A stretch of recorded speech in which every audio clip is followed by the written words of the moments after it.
Hello everyone, मैं अभिषेक पांडे स्वागत करता हूं आप सभी का आपके अपने परिवार वंदे मातरम 2.0 में।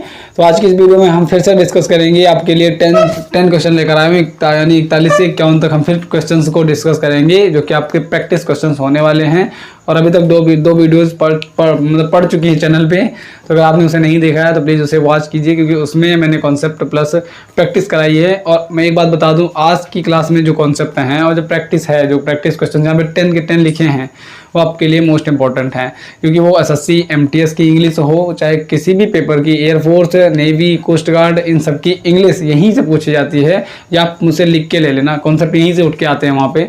तो आज का जो 10 क्वेश्चंस लिखे हैं ये मोस्ट इंपॉर्टेंट हैं, क्योंकि इसमें मैंने कह सकते हो ढूंढ कर खोज कर लिखे हैं मैंने एक कॉन्सेप्ट। तो चलिए स्टार्ट करते हैं बिना किसी देरी के।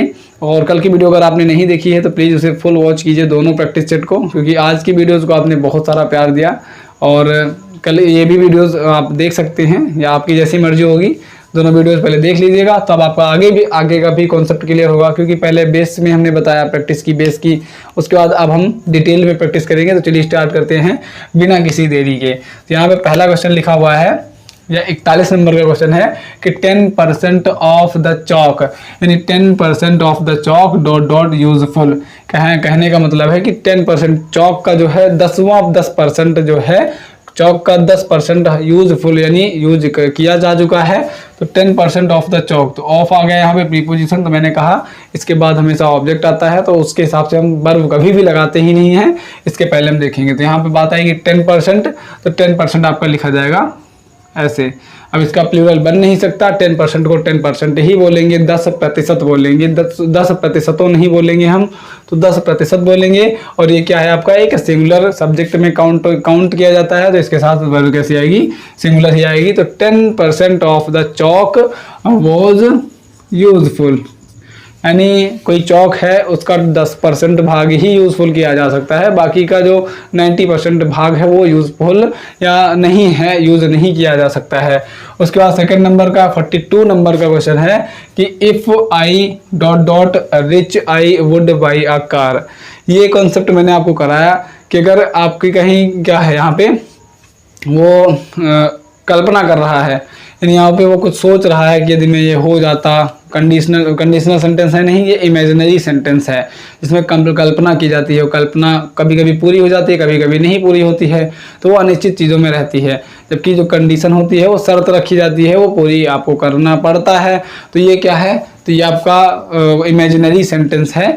तो यहाँ पे क्या मैंने रूल बताया था कि अब अगर आप इमेजिनरी सेंटेंस होगा तो वहाँ पे अगर मानना है तो हम हमेशा वर का यूज़ करते हैं, यानी वहाँ पे हमेशा प्लूरल वर ही आती है, चाहे वहाँ पे सिंगुलर नंबर हो, सिंगुलर नाउन हो, चाहे प्लूरल नाउन हो, हम वर ही यूज़ करते हैं, प्लूरल वर ही यूज़ करते हैं। तो यहाँ भी ये आपका इमेजिनरी सेंटेंस है, यानी इमेजिन कर रहा है अगर मैं मतलब रिच आदमी, अमीर आदमी होता, तब मैं एक महंगी सी कार खरीदता। तो यहाँ पे क्या हो जाएगा, if I were rich I would buy a car. अब यहाँ पे एक एरर का भी क्वेश्चन बनता है कि एरर के क्वेश्चंस में ये सेंटेंस बीच में दिया रहेगा आपको, और वहाँ पे एरर ये दिया रहेगा कि इफ़ आई इसके साथ वॉज लगा के दे देंगे, तब आपको ये समझ जाना है कि यहाँ पे कंडीशन नहीं, यहाँ पे इमेजिनेशन की गई है।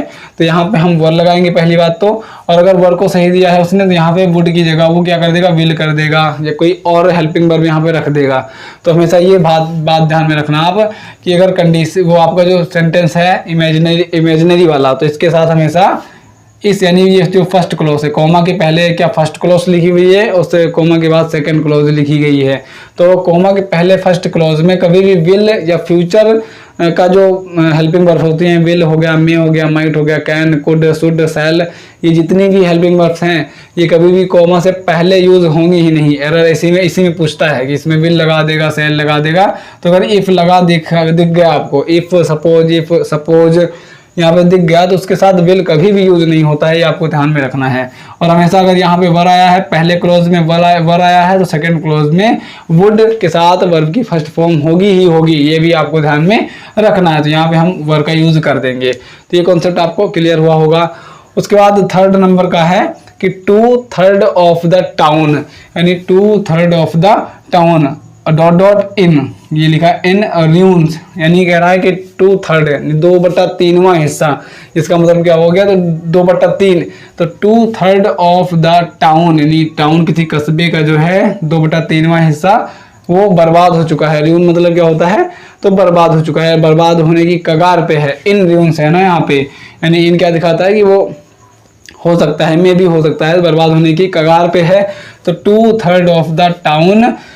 अब यहाँ पे क्या करेंगे, यहाँ भी ऑफ आया तो इससे कोई मतलब है नहीं, हमें ये ऑब्जेक्ट का काम करेगा। इससे पहले की बात होगी 2/3 ऑफ, यानी 2/3 ऑफ अगर 2/3 का हम लिखेंगे 2/3वां हिस्सा इसका बर्बाद होने वाला है। तो ये कभी आप ये मत समझ लेना कि 2/3 है तो ये प्लूरल सब्जेक्ट के रूप में यहाँ पे काउंट किया जा रहा है। इसे 2/3 हम प्लूरल नहीं सिंगुलर ही काउंट करेंगे, ये आपको हमेशा ध्यान में रखना है। तो 2/3 ऑफ द टाउन, यानी टाउन का 2/3वां हिस्सा जो है बर्बाद होने की कगार पे है। तो हम यहाँ पे क्या लगाएंगे, इज, मतलब इज जो है सिंगुलर वर्ब है आपका, तो सिंगुलर वर्ब हम यहाँ पे यूज करेंगे। तो हो जाएगा 2/3 of the town is in ruins. उसके बाद आपका है 44 नंबर का क्वेश्चन। 44 नंबर का क्वेश्चन है कि none of the thieves dot dot been arrested. तो यहाँ पे कह रहा है none of the thieves been arrested. यहाँ पे आपका वर्ब कैसी यूज होगी, तो पहले इसका कॉन्सेप्ट देख लेते हैं, नन और नन ऑफ का। तो ये मैंने कॉन्सेप्ट के क्लास में नहीं बताया था, वही बताया था कि कॉन्सेप्ट अगर लगातार करेंगे तो क्लासेस बहुत लंबी चलेंगी, यानी इतने सारे कॉन्सेप्ट हैं, कम से कम 75-76 रूल हैं, तो उसको हम प्रैक्टिस में ही डिस्कस करेंगे, मैंने आपको बताया था। अब नन का रूल हम यहाँ पे डिस्कस कर लेते हैं। तो नन का रूल कहता है अगर नन हो या नन ऑफ हो, इसके बाद क्या आएगा, यानी प्लूरल नाउन या प्लूरल प्रोनाउन यूज हुआ होगा। और नन और रही नन ऑफ की बात, तो इसके साथ हम सिंगुलर और प्लूरल दोनों वर्ब का यूज कर सकते हैं।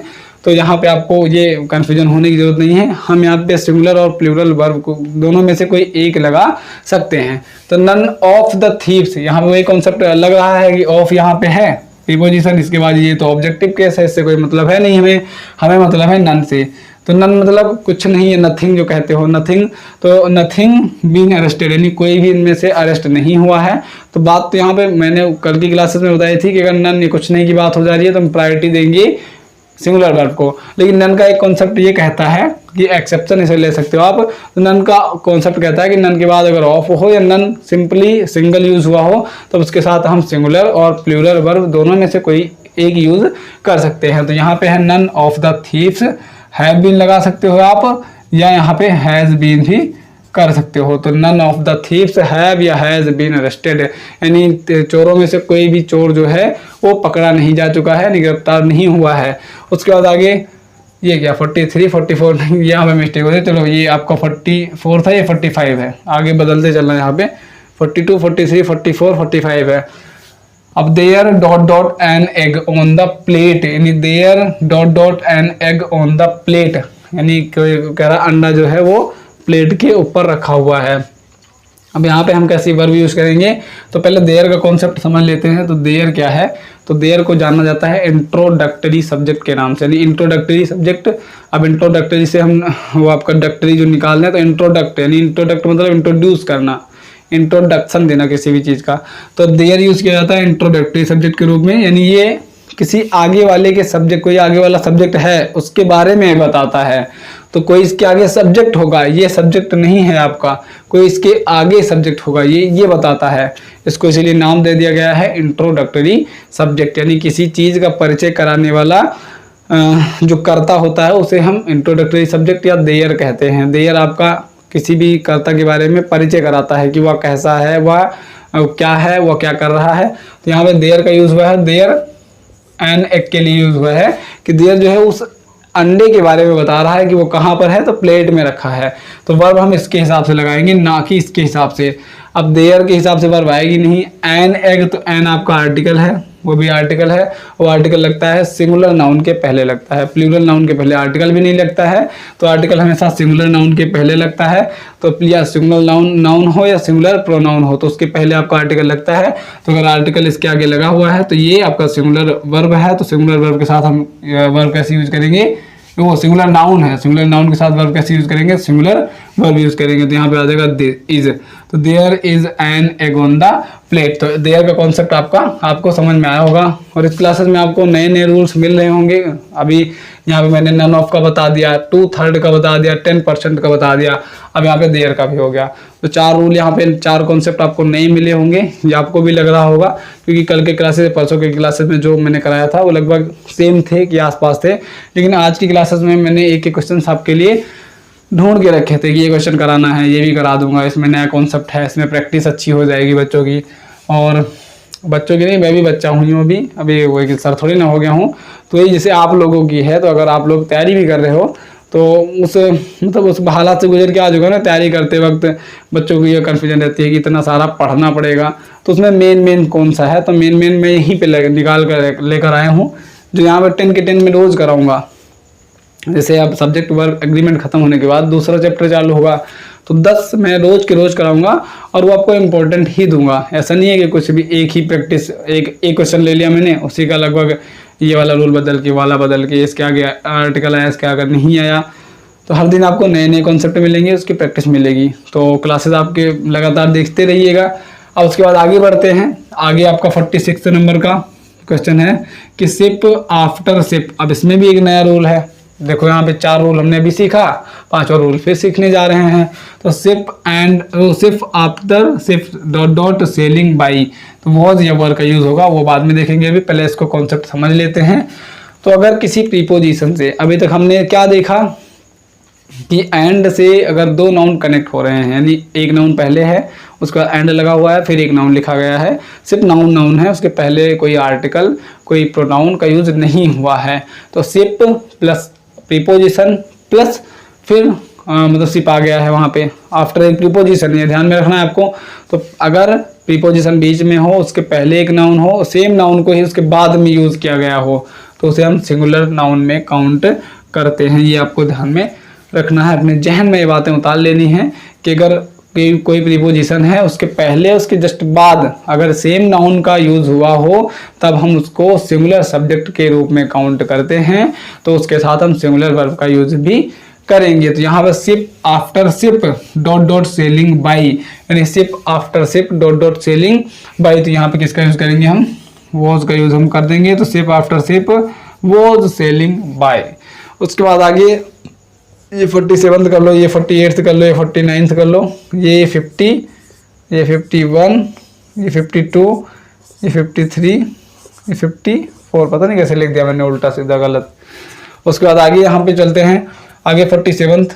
अब यहाँ से आपके रूल्स मिलेंगे। यहाँ पे रूल मिला आपको, यहाँ पे रूल, यहाँ पे रूल, और ये तो रूल है, ये भी रूल नहीं है, यहाँ पे प्रीपोजिशन रूल नहीं है, ये रूल है, ये रूल, सारे के सारे रूल ही हैं। अब इसके बाद यानी ये वीडियो आपके लिए मोस्ट इंपॉर्टेंट साबित होगी, क्योंकि अगर आपने ये देखा है, उसके बाद अगर SSC MTS का फॉर्म आपने फिलअप किया है, तो पेपर देना, उसके बाद बताना कि यहाँ से 1-2 शिफ्ट, ये नहीं बता रहा हूँ मैं सबके पेपर में फंस जाएगा, किसी एक शिफ्ट में, किसी एक बच्चे के, या 3 टाइम पेपर होगा, 4 टाइम होगा, तो किसी एक में इसमें से रूल पूछे जरूर जाएंगे, क्योंकि ये चुनिंदा क्वेश्चंस हैं जो मैं छांट कर लाया हूँ, ढूंढ कर लाया हूँ, ये पूछे जाते हैं। एयरफोर्स, नेवी, कोस्ट गार्ड, इन एग्जाम्स की भरमार रहती है इन क्वेश्चन से, इनसे बाहर जाता ही नहीं है। एयरफोर्स की इंग्लिश टफ कहते हैं लोग, लेकिन बस वहाँ पे ये है कुछ चीज़ें फिक्स हैं, उसे पढ़ लो, टफ नहीं, कुछ नहीं है, उसमें जो पैसा जाता है वो अलग से आता है, और रूल यही रहते हैं सारे।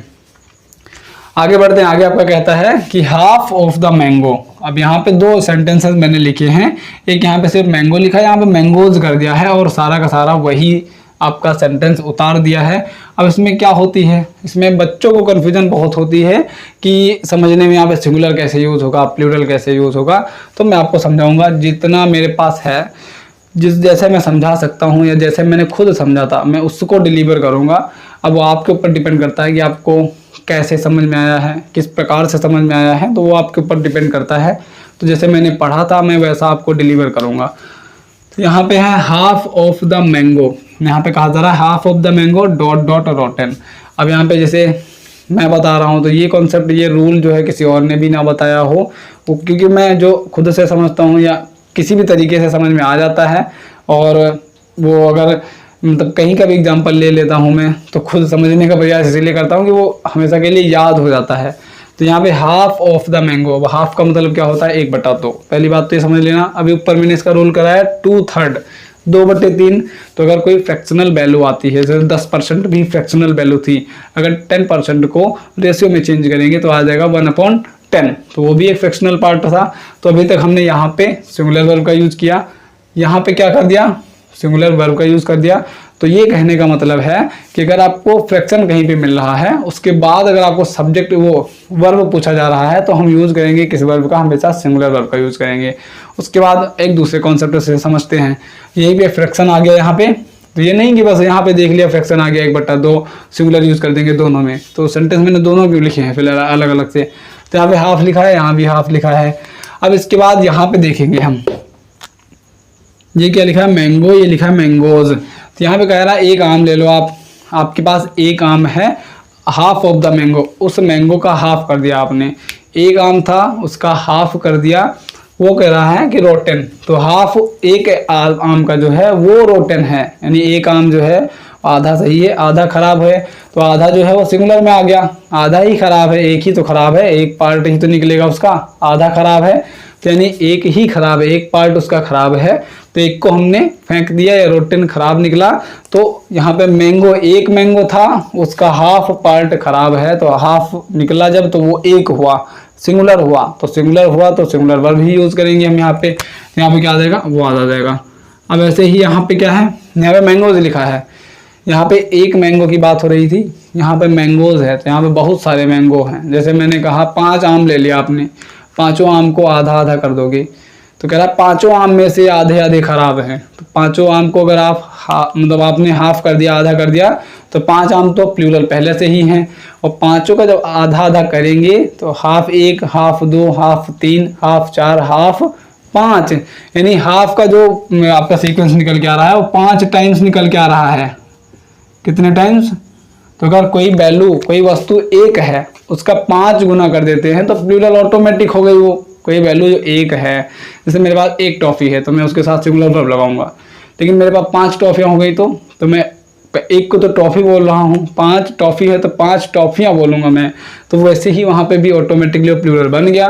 तो मैंगोज कई सारे हैं, 5 हैं, 10 हैं आपके पास, कोई मान लो टोकरी भर के रखी हुई है, तो जब सबका हाफ हाफ करेंगे तो उसका टाइम से भी तो होता चला जाएगा। यानी 5 मैंगो को हमने हाफ कर दिया तो 5 टाइम्स हो गया, आधा जो है वो 5 टाइम्स हो गया। तो यहाँ पे ऑटोमेटिकली प्लूरल को दिखा रहा है, इस वजह से हम यहाँ पे क्या लगाते हैं, प्लूरल वर्ब का यूज़ करते हैं। इस पे देख के मत जाना कि हाफ लिखा है, इसके आगे यहाँ पे मैंगो है, कुछ भी हो सकता है, चेयर हो, चेयर्स हो गया, आगे कुछ भी यहाँ पे हो सकता है। तो आपको सिंगुलर और प्लूरल आपको देखना है यहाँ पे। तो हाफ ऑफ द मैंगोज वर लगेगा, क्या लगेगा यहाँ पे, तो वर का यूज़ हम करेंगे। अब आपको ये दोनों कॉन्सेप्ट ईजिली समझ में आए होंगे। अगर दोनों नहीं समझोगे तो बस कन्फ्यूजन यही होगी कि कहीं पे वाज लगाओगे, कहीं पे वर लगाओगे। अब मैंने जैसे एग्जाम्पल से मैं समझा था, खुद मैंने समझा था, उसी एग्जाम्पल को मैंने आपको बताया है। ऐसा ये मैंने कहीं पढ़ा नहीं था कि आप ये सोचो कि मैंने कहीं पढ़ा, किसी दूसरे सर का कॉपी करके यहाँ पे लगा दिया। तो वो भी कभी कभी करता हूँ, लेकिन हरदम नहीं करता हूँ। कभी कभी जैसे कोई चीज़ें नहीं आ रही हैं तो जो मैं पढ़ा हूँ वो भी आपको बता देता हूँ। लेकिन जो ये चीज़ें मैंने खुद से निकाली थी कि मैंगो है उसको हाफ कर देंगे तो जाके सिंगुलर बनेगा। और अगर यहाँ पे कई सारे मैंगोज हैं उसका हाफ कर दिया हमने, तो अगर 5 आम हैं, 5 का हाफ हाफ करेंगे तो एक का हाफ किया तो एक हाफ निकला, दूसरे का करेंगे दूसरा निकला, 3 का 4 का 5 का करेंगे तो 5 निकले ना, तो यानी वो हाफ है 5 टाइम निकल गया। तो वही हुआ कि आपके पास एक टॉफ़ी है तो एक टॉफ़ी बोलोगे, और अगर 5 टॉफ़ी है तो 5 टॉफ़ियाँ बोलोगे आप। तो वैसे यहाँ पे प्लूरल वो रिप्रेजेंट ऑटोमेटिक कर रहा है। अगर समझ में ना आए रूल, आप खुद से बता रहा हूँ, कोई नया रूल आपके सामने है, अगर खुद समझ में ना आए तो उसे एक बार गौर से देखा करो, चाहे पूरा टाइम उसे में लगा दो, लेकिन उसे ध्यान से देखा करो कि कैसे ये हुआ है। यहाँ पे ये ऑब्जेक्ट क्या यूज़ किया है इन्होंने, जो यहाँ पे इन्होंने क्या ऑब्जेक्ट यूज़ किया है, वो क्या यूज़ किया है, उस वजह से आप वहाँ पे फिर खुद ही कैपेबल हो जाओगे कि कैसे इसका हम मतलब इसमें डिफ्रेंशिएट कर पाएंगे गलत कौन सा है कौन सा सही है। उसके बाद आगे 49 नंबर क्वेश्चन पे पढ़ते हैं कि the people of my village. तो यहाँ पे ऑफ आ गया, इसके बाद है ऑब्जेक्ट, इससे कोई मतलब है नहीं हमें, इससे पहले मतलब है तो द पीपल का है क्या होता है आपका, पीपल मीन्स होता है लोग, और लोग में कई सारे लोग आते हैं, ये आपको पता होगा। तो ये ऑटोमेटिक प्लूरल नाउन होता है, पीपल जो है प्लूरल नाउन का यूज़ करते हैं यहाँ पे। तो ये ऑटोमेटिक सिंपल सी बात है कि इसके साथ प्लूरल वर्ब भी यूज़ करेंगे। यहाँ पे हम यूज़ कर देंगे are. The people of my village are laborious, एक पीपल में एक आदमी, यहाँ पे लिखते हैं आदमी, द मैन यानी मैन ऑफ माई विलेज, एक आदमी यहाँ पे लिखा जाता है। फिर पीपल की बात कही जा रही है, तो यानी वो कई सारे लोग हैं जो आपके क्या कहते हैं, लेबोरियस मतलब मजबूत हैं, क्या कह सकते हैं इसे, मेहनती हैं। हाँ, लेबोरियस क्या हो जाएगा, तो बहुत सारे जो लोग हैं वो मेहनती हैं। तो यहाँ पे ऑटोमेटिक दिखा रहा है कि प्लूरल नाउन का यूज़ हुआ है। उसके बाद 50 नंबर का क्वेश्चन है कि मैनिया। अब इसका रूल भी एक बहुत इंटरेस्टिंग रूल है, आ जो है इसको अच्छा बना देता है। तो कहीं पे अगर लगा होगा मैनी क्रिमिनल्स, यहाँ पे लिखा होगा मैनी क्रिमिनल्स। अब ये आपको मैं समझा दूँ पहले कि मैनी का यूज़ होता है एक जगह मैनी आ का यूज़ होता है। मैनी और मैनी आ में बहुत बड़ा डिफरेंस है। मैनी रहेगा तो उसके बाद जो नाउन आएगा या प्रोनाउन आएगा वो प्लूरल रहेगा। क्या रहेगा, मैनी आएगा तो उसके बाद आने वाला प्रोनाउन और उसके बाद आने वाला जो नाउन है वो हमेशा क्या रहेगा, प्लूरल रहेगा। तो उसके साथ हम क्या लगाएंगे, प्लूरल वर्ब लगाएंगे।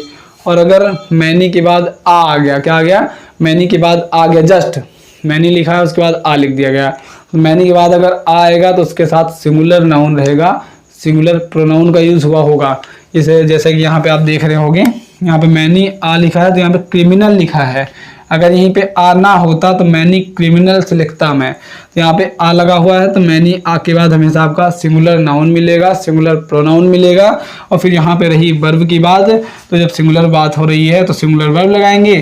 तो many a criminal has been arrested, यानी मैनी आ क्रिमिनल, मैनी माँ से, मैनी माँ से नहीं, मैनी में से कई सारे क्रिमिनल्स थे, उनमें से आ क्रिमिनल यानी एक क्रिमिनल को क्या किया गया है, हैज़ बीन अरेस्टेड, यानी एक क्रिमिनल को अरेस्ट किया गया है। तो मेरा मकसद ये है, मेरा कॉन्सेप्ट ये है, रटना छोड़ो, समझ के पढ़ोगे तो ज़िंदगी भर याद रहेगा, अपने बच्चों को भी पढ़ा पाओगे। और अगर रटोगे तो वही जो उस दिन हमने एग्जाम्पल बताया था वीडियो में लिख के, तो वही होता है, रटोगे तो भूल जाओगे। तो यहाँ पे समझ के मैनी आ यानी कई सारों में से आ क्रिमिनल, एक क्रिमिनल जो है वो पकड़ा गया है, गिरफ्तार हो चुका है। तो देखने से ही लग रहा है कि सिंगुलर वर्ब ही यूज़ होगी। अब भाई ही के साथ हम इज ही लगाएंगे, ही के साथ आर कभी लगा ही नहीं सकते हैं, क्योंकि वो हमें डिटेल में क्लियर है, वह हमें याद कराया गया है कि वह हमेशा सिंगुलर के लिए यूज़ किया जाता है, तो उसके साथ सिंगुलर वर्ब भी लगाएंगे। लेकिन यहाँ पर भी आपको ये दिखाई पड़ रहा है कि मैनी आ क्रिमिनल, यहाँ पे आपका क्या है, अभी मैंने बताया आर्टिकल आता है, तो आर्टिकल के बाद आपका सिंगुलर नाउन हमेशा यूज़ हुआ होगा। तो आ क्रिमिनल यूज़ हुआ है, तो आ क्रिमिनल के हिसाब से तो आप ऐसे भी देख सकते हो कि हैज़ ही लगेगा, यहाँ पे हैज़ बीन अरेस्टेड। अब मैनी क्या करता है, बच्चों का दिमाग खराब कर देता है, तो मैनी आ कहाँ से आ गया, ये मैनी का यूज़ तो प्लूरल के लिए होता है, यहाँ पे मैनी के साथ आ लगा हो तो यानी प्लूरल ये भी हुआ। तो ये नहीं देखना है आपको, यहाँ पे बात की जाए मैनी बहुत सारों में से, वो अलग अलग सेंटेंस बना के देता है कि मैनी यानी बहुत सारे मतलब जो क्रिमिनल्स हैं उनमें से कोई एक जो है वो गिरफ्तार हो चुका है। तो यहाँ पे बात सिंगुलर की जा रही है, तो वर्ब भी हम सिंगुलर ही लगाएंगे। उसके बाद आगे 51 नंबर का क्वेश्चन आपका कहता है कि मोर देन वन पेन। ये कॉन्सेप्ट, ये आपका जो है बहुत मज़ेदार है और बहुत इंटरेस्टिंग है, लगभग एग्जाम्स में पूछे जाते हैं। इसके लिए मैं स्टार लगा देता हूँ यहाँ पे। ये दोनों इतने कन्फ्यूजिंग कॉन्सेप्ट जो बच्चों के दिमाग में घुसते ही नहीं हैं, लेकिन मैं आपके दिमाग में घुसा दूंगा, कोशिश करूंगा, घुसा तो दूंगा नहीं। उसके बाद यहाँ पे लिखा है मोर देन वन पेन। अब जो मैं बताऊंगा उस पर ध्यान से गौर करना, उसे ध्यान से सुनना कि more than one pen, more than कह रहा है, मोर देन वन पेन। अब जैसे मेरे पास कई सारी पेन हैं, मैंने मार्कर ले लिया, एक मार्कर यहाँ पर भी है, मेरे पास 3 मार्कर्स हैं, तो मोर देन वन पेन, यहाँ पे पेन की जगह मैं मार्कर यूज़ कर रहा हूँ, मोर देन वन मार्कर। तो मेरे पास 3 मार्कर्स हैं, आपको दिखाई पड़ रहे होंगे। अब 3 मार्कर से मैं कह रहा हूँ कि मोर देन वन मार्कर, यानी मोर देन वन मार्कर यानी ज़्यादा में से कहीं कोई एक मार्कर जो है अवेलेबल देयर। अब यहाँ पे देयर लिखा हुआ सेंटेंस में मैंने लिखा था, यहाँ पे मैं हेयर लिख लेता हूँ, अवेलेबल हेयर। तो मोर देन वन मार्कर यानी कहीं 2-3 से ज़्यादा मोर की बातें की जा रही हैं, तो यानी प्लूरल है। प्लूरल में मान लेता हूँ कि मेरे पास 3 मार्कर हैं, तो 3 मार्कर में से कोई एक जो है वो अवेलेबल हेयर। मेरे पास 3 मार्कर थे, आज पढ़ा रहा हूँ, आज मेरे पास 3 मार्कर हैं। अब तीनों में से ये तीनों कहीं खो गए हैं, तीनों में से एक मार्कर मेरे पास है, वो ब्लू हो सकता है, ब्लैक या रेड हो सकता है। तीनों में से कोई मेरे एक पास है, एक मार्कर मेरे पास है, तो मैं कहूँगा कि मोर देन मतलब मोर देन, यहाँ पे क्या, मोर देन वन पेन, यानी मोर देन वन मार्कर, यानी मोर देन वन मार्कर, वहाँ पे मोर की जगह हम 3 यूज़ करते। अगर मैं इस सेंटेंस से बनाता, मोर की जगह, मोर का मतलब बहुत सारे हुए, और बहुत सारे में मैं क्या करूँगा, 2 प्लस मोर को ही हम प्लूरल कहते हैं, और 2 प्लस ज़्यादा होंगे उसे ही हम मोर कहते हैं। तो 3 मार्कर्स में से कोई मेरे पास एक है, तो बात तो एक ही की जा रही है ना।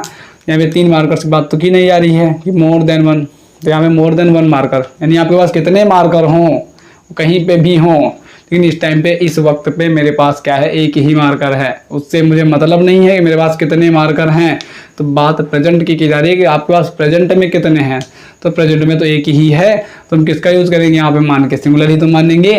तो यहाँ पे चाहे मोर देन कहे, मोर देन वन पेन, यहाँ पे अगर वन लगा है तो वो बात सिंगुलर की ही कर रहा है, ये आपको ध्यान में रखना है। मोर देन हो, वो कितना भी हो, आपके पास 50-60 मार्कर हैं, लेकिन जो मेन टाइम पे आपका जो साथ दे रहा है वो एक ही तो मार्कर है। तो एक मार्कर है, तो इस टाइम पे हम क्या सेंटेंस बनाएंगे, सिंगुलर से बनाएंगे, प्लूरल से बनाएंगे। बनाना ऑब्वियस सी बात है कि हम सिंगुलर से ही बनाएंगे, क्योंकि एक ही मार्कर हमारे पास है। तो मोर देन वन पेन या more than one marker, is है तो इज, वॉज है तो वॉज लगाएंगे। तो more than one pen was available there, marker की बात करूंगा तो more than one marker available, यानी more than one marker was available here, यानी यहाँ पे उन तीनों मार्कर्स में से कोई एक मार्कर यहाँ पे मौजूद था, मैं ये कहूँगा। तो ये कॉन्सेप्ट आपको समझ में आया होगा। अब यहाँ पे आगे बढ़ते हैं, तो ये आपको कॉन्सेप्ट क्लियर हुआ होगा। अब आगे क्या कहता है, आगे है मोर गर्ल्स देन वन। अब यहाँ पे एक बातें और होती हैं कि अगर मोर देन पहले आ गया, क्या आ गया, अगर मोर देन पहले आ गया तो इसके बाद नाउन आपका यूज हुआ होगा। मोर देन पहले आ गया, फिर वन आ गया, वन क्या है, एडजेक्टिव है, 1 2 3 4 की बात यही करेगा। अगर यहीं पे कहा जाएगा मोर देन 2 पेन, तो यहाँ पे पेन्स यूज रहेगा, मोर देन 2 पेन्स कहा जाएगा। मोर देन 2 मार्कर्स, उन 3 मार्कर्स में से मेरे पास इस टाइम पे 2 मार्कर्स मौजूद हैं, तो मैं प्लूरल कहूँगा ना, मेरे पास इस टाइम पे तो प्लूरल है, तो प्लूरल वर्ब यूज करेंगे हम इसके हिसाब से। तो वहाँ पे ये ध्यान में ले जाना आपको, यहाँ पे लिखा रहेगा more than 2 pens were available here. तो यहाँ पे मोर देन हो गया, ये आपको कॉन्सेप्ट क्लियर हुआ होगा। अब आगे बढ़ते हैं, तो यहाँ पे ये भी ध्यान में रखना आपको कि मोर देन क्या लिखा रहेगा, मोर देन के बाद अगर 1 पेन लिखा हुआ है, या यहाँ पे एडजेक्टिव भी 1 यूज हुआ है, 2 3 4 कार्डिनल जो नंबर्स होते हैं उनका यूज हुआ है, तो मोर देन अगर यहाँ पे कार्डिनल नंबर एडजेक्टिव को यूज हुआ है, उसके बाद यहाँ पे नाउन लिखा रहेगा, तब हमें सब्जेक्ट को इसे मानना है। ये आपका सब्जेक्ट अगर सिंगुलर है और आपका प्लूरल है तो वर्ब हम इसके हिसाब से लगाएंगे, ये आपको ध्यान में रखना है। और अगर यहाँ पे मोर का यूज पहले हुआ है और वही जो नाउन था वो पहले रख दिया गया है मोर के जस्ट बाद में, अगर उसी नाउन का यूज मोर के जस्ट बाद में कर दिया गया है, उसके बाद देन लगाया गया है, फिर वन लगाया गया है, उसके बाद तो यहाँ पे बातें क्या होगी, यहाँ पे कह रहा है सेंटेंस कि more girls than one, more girls than one dot dot present in the class. कहने का मतलब है कि मोर गर्ल्स यानी कई सारी लड़कियां हैं, देन वन, देन क्या करता है, कंपैरिजन करता है, तुलना बताता है, कंपैरिजन करने का मतलब तुलना बताता है देन। तो मोर गर्ल्स देन वन यानी एक के बजाय यहाँ पे जो है इस क्लास में बहुत सारी लड़कियां मौजूद हैं। इस सेंटेंस का भाव क्या निकल रहा है कि मोर गर्ल्स बहुत सारी लड़कियां, देन वन एक के बजाय बहुत सारी लड़कियां इस क्लासरूम में मौजूद हैं। तो यहाँ पे बात जो मैंने कहा उस सेंटेंस के मुताबिक यहाँ पे बात किस चीज़ की जा रही है, सिंगुलर की प्लूरल। तो बात ऑब्वियस है, स्पष्ट है कि बात प्लूरल नाउन की जा रही है कि बहुत सारी लड़कियां हैं, एक को छोड़ के, एक नहीं है। मैं यहीं पे अगर मार्कर की बात करूंगा तो मोर मार्कर्स देन वन, एक मार्कर की बात नहीं, एक मार्कर को छोड़ के बहुत सारे मार्कर्स मेरे पास हैं इस टाइम पे यहाँ पे लिखने के लिए मौजूद हैं। तो यहाँ पे क्या कहेंगे, मोर गर्ल्स बहुत सारी लड़कियां हैं मौजूद, यहाँ पे एक के बजाय बहुत सारी लड़कियां मौजूद हैं। तो बात प्लूरल की जा रही है, तो वर्ब भी कैसे लगाएंगे, हम प्लूरल ही लगाएंगे। तो more girls than one were present here, यानी बहुत सारी लड़कियां जो हैं एक के बजाय इस क्लासरूम में आपका प्रेजेंट हैं, मौजूद हैं। उसके बाद ये दोनों कॉन्सेप्ट आपको कंठस्थ हुए होंगे। यहाँ पे इसको मैंने लिख दिया IMP और इसको लिख दिया मैंने IMP। ये दोनों आप ध्यान में रख लेना, या तो मेरी कही हुई बातें आज नोट कर लेना। ये दोनों क्वेश्चंस आपके लिए मोस्ट इंपॉर्टेंट हैं। कहने की बात तो है नहीं, पढ़ रहे हो आगे आप भी तो आपको पता होगा नॉलेज कि कौन सा इंपॉर्टेंट है कौन सा नहीं है। एग्जामिनर्स होते हैं घुमाने के लिए देते हैं, वो ऐसे ऐसे क्वेश्चन दे देंगे जिसमें आप घूम जाओ, तो उनका मतलब वही रहता है कि कितने विद्यार्थी हटते हैं पेपर से। उनका ये नहीं मतलब रहता है कि सभी विद्यार्थी पास हो जाएँ। वैकेंसी 10,000 हैं, सभी पास हो जाएंगे तो क्या करेंगे, वो 10,000 को ही तो लेंगे। तो उनका मोटिव ये रहता है कि हम पेपर ऐसा बनाएं कि बच्चे आउट हों, कम से कम यहाँ पे वो 10,000 वैकेंसी है, वो चाहते हैं 9,000 हों, 8,000 सिलेक्ट हों, 2,000 तो हमारी वैकेंसी बच जाए तो और अच्छा है, तो वो ये चाहते हैं। उसके बाद आगे यहाँ पे 53 नंबर का क्वेश्चन है कि द ज्वेरी। अब ज्वेरी यहाँ पे ये भी सेंटेंस दोनों IMP लगा देता हूँ मैं। द ज्यूरी उन्हें कहते हैं जो जजेस होते हैं। आपने देखा होगा कई मूवियों में 5 जज होते हैं, जो 5 न्यायालय में जो 5 न्यायाधीश होते हैं, उन्हीं के समूह को क्या कहा जाता है, ज्यूरी कहा जाता है। तो वो न्याय देते हैं अपना, यानी कोई भी आपका मसला होता है उसको हल करने के बाद 5 का मत एक साथ आता है कि इसको ऐसे किया जाए, इसने यहाँ पे गलती की थी, और कोई कहता है इसने यहाँ पे सही किया था, तो 5 का मत निकल के जब एक डिसीजन लिया जाए तो उसे हम ज्यूरी कहते हैं। ज्यूरी द्वारा डिसीजन लिया गया है। अब आगे है यहाँ पे कि the jury ... divided in its opinion. कल की क्लास में मैंने बताया था, यहाँ पे आपको देखना है, यहाँ पे क्या यूज़ हुआ है, इट्स देयर। मैंने कहा चलो इसका सेंटेंस एक ले लेते हैं कि बच्चों को दोनों में कन्फ्यूजन होती है। अगर यहीं पे आप देख लेते हो, यहाँ पे आप छोड़ो, यहाँ पे आपको देखने का मतलब ही नहीं है। यहाँ पे अगर कलेक्टिव नाउन का यूज़ हुआ है सेंटेंस के सब्जेक्ट के रूप में, और आगे आपको सेंटेंस देखना है, अगर इट्स का यूज़ हुआ है तो नाउन हम क्या करेंगे, सिंगुलर यूज़ करेंगे।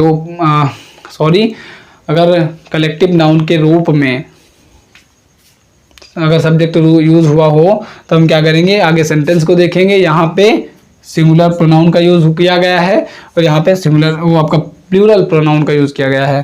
तो यहाँ पे सिंगुलर प्रोनाउन है तो हम वर्ब कैसे लगाएंगे, सिंगुलर लगाएंगे। क्यों लगाएंगे अभी मैं आपको समझाता हूँ, पहले लिख देता हूँ, पहले आपको ये देखना है। उसके बाद यहाँ पे प्लूरल प्रोनाउन यूज़ किया गया है तो वर्ब कैसे लगाएंगे, हम प्लूरल लगाएंगे। तो यहाँ पे क्या लगाएंगे, वर्ब। अब ये क्यों होता है, तो the jury was divided in its opinion. कहने का मतलब ज्यूरी में 5 लोग होते हैं, 5 न्यायाधीश होते हैं। तो इट्स ओपिनियन यहाँ पे लिखा हुआ है कि the jury was divided in its opinion.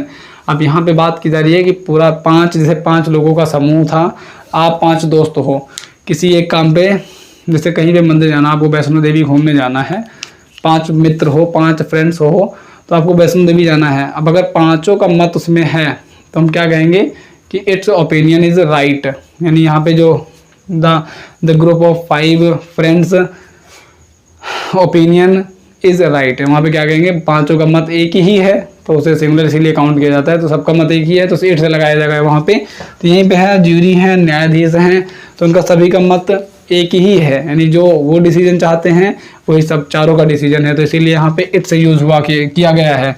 और यहाँ पे क्या है, तो ज्यूरी 5 हैं लेकिन 5 का मत जो है वो अलग अलग है। कोई अलग दे रहा है अपना, कोई अलग दे रहा है, 5 ने अलग अपना सा मतलब क्या दिया, विचार विमर्श उत्पन्न किया, तो वहाँ पे 5 का अलग अलग लिखा गया, तो वहाँ पे हमने लगाया देयर।